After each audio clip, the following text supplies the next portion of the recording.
which has driven up the egg prices around in the United States. It's not just gas and food prices, though. When we look at what economists call core inflation, which takes out energy and food, we see welcome news as well. Core inflation is down to the lowest level in a year. Over the past 3 months, core inflation has come down to 3% on an annualized basis. That's down from more than 6% at the beginning of 2022. Cost of goods is actually falling, as prices from everything from computers to used cars are coming down as well. And inflation in the core services is moderating as well. And as inflation is coming down, take-home pay for workers is going up. Workers' wages are higher now than they were 7 months ago, adjusted for inflation. Wages for lower income and middle income workers have gone up even more. It all adds up to a real break for consumers, real breathing room for families, and more proof that my economic plan is working. When I came to office almost 2 years ago, the economy was flat on its back, as you'll all remember. Millions of people have lost their jobs through no fault of their own. Millions who kept their jobs saw the hours and paychecks cut. Hundreds of thousands of small businesses permanently closed their doors. People were hurting badly. That's what we inherited. The pandemic was raging and the economy was reeling. We acted decisively to put in place a new strategy that would rescue the economy from the pandemic downturn. At the same time, we laid the foundation for a stronger, more resilient economy for decades to come. An economy that grows from the bottom up and the middle out. Now 2 years in, it's clearer than ever that my economic plan is actually working. Here's what we've learned just last week. Unemployment is the lowest it's been in 50 years. I'll say that again, the lowest unemployment rate in a half a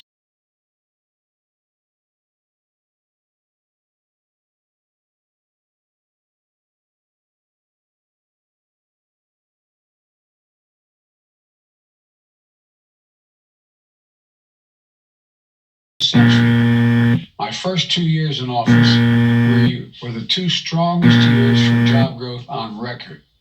We created nearly 11 million jobs, including 750,000 manufacturing jobs. And there were two of the strongest years ever for small business creation as well. And today, unemployment rate is near record lows for Blacks and Hispanic. Black and Hispanic workers near record lows. And it's the lowest ever on record for people with disabilities. We're seeing American families breathing a little easier. More Americans have health insurance than they did.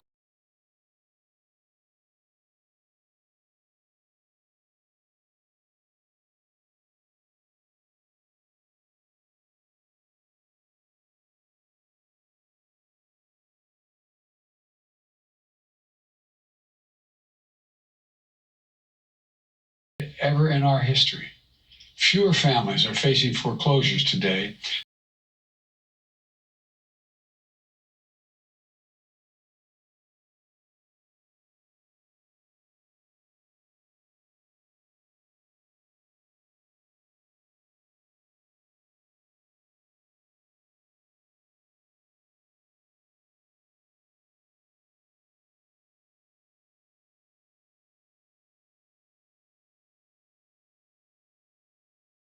Than before the pandemic. And we still have more work to do, though, but we're clearly moving in the right direction. And there's more breathing room in store for American workers and families. Starting last week, as of January 1, a month's supply of insulin is now capped at $35 for seniors on Medicare. Some are paying hundreds of dollars every month for their insulin, but not anymore. Starting last week, if Big Pharma raises prices faster than inflation, they're going to face big penalties.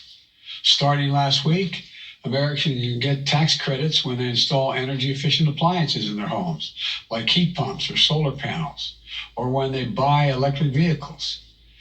These were all pieces of that big law that we passed last year. Now they're kicking in, and Americans are starting to feel the benefits in their everyday lives. But that's not all. We're seeing historic investments in American manufacturing turn into new factories and new jobs from Arizona, Ohio, Georgia, New York. Companies have announced nearly $300 billion in manufacturing investments here in the United States since I became president. Instead of exporting jobs like we did for decades, we're now creating jobs and exporting product. Creating jobs and exporting product. That's the idea. Now the House has elected a new speaker. I can call him and congratulate him. I'm ready to work with him, or any Republican Congress, to make progress for the American people. But like many Americans, I was disappointed that the very first bill the Republicans in the House of Representatives passed would help wealthy people and big corporations cheat on their taxes at the expense of ordinary middle-class taxpayers. And it would add $114 billion to the deficit.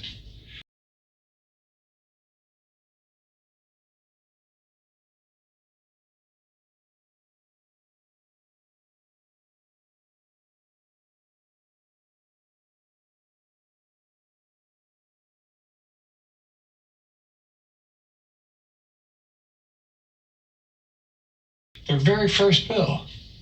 House Republicans campaigned on inflation. They didn't say if elected their plan was to make inflation worse. Plus, House Republicans introduced another bill, blocking action that would help lower gas prices and help consumers. And on top of that, House Republicans are preparing to vote on a national sales tax bill. National sales tax, that's a great idea. It would raise taxes on the middle class by taxing thousands of everyday items from groceries to gas, while cutting taxes for the wealthiest Americans.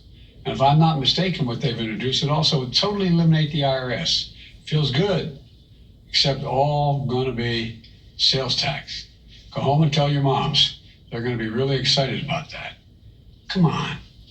Is this how the House Republicans are starting a new term?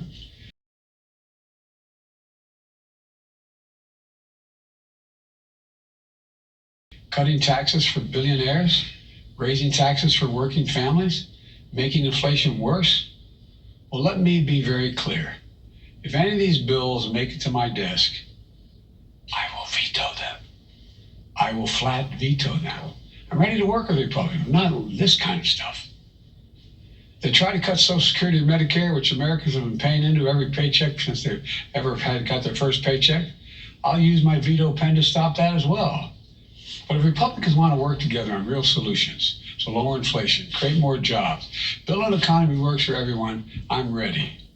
Let me close with this. Today's inflation numbers are good news about our economy. We have more work to do, but we're on the right track.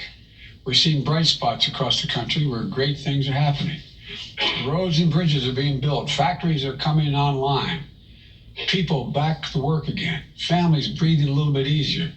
That's why I can honestly say, you've heard me say this before, and I mean it from the bottom of my heart, I've never been more optimistic about America's future than I am today.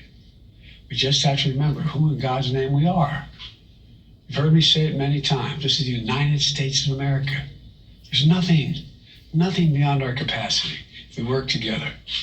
So God bless you all, and may God protect our troops. Mr. President, Okay. Classified material next to your Corvette. What were you thinking? Let me, I'm going to get a chance to speak on all this, God willing, soon. But as I said earlier this week, people, and by the way, my Corvette's in a locked garage.